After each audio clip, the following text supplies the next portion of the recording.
Hello and welcome back. It is time for another Project Pan update. This is for Finish 6 by Christmas Project Pan. I am excited. I am definitely making progress on this and I still have about a month and a half left. Hopefully the progress continues. And if you are interested, I do have a whole Project Pan playlist and I've been doing a lot of other Project Pans lately as well. You can check that out if you're interested, and let's get into this update.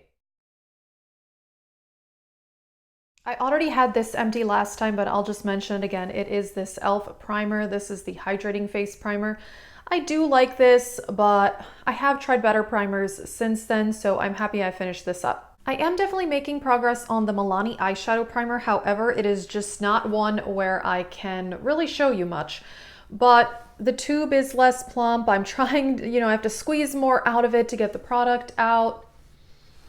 Hard to say. I always say eyeshadow primer takes longer than I think it's going to. It is getting harder to squeeze out, so I really do hope I can finish this. The e.l.f. concealer, again, I am making progress, but again, this is not really visible.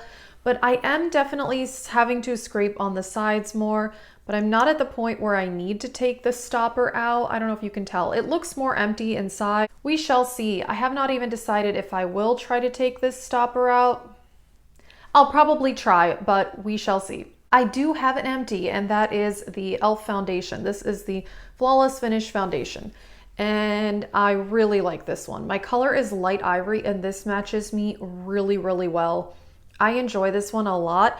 I've mentioned before, though, it's $6, but it's not a full fluid ounce like most foundations, therefore you're getting less product. However, this does have a pump, but the pump stops working when you get to about here. So then after that, I just kind of screwed this off and I would reach in there with a Q-tip, and that's how I scraped the rest of this out. I scraped out as much as I could. I do enjoy this.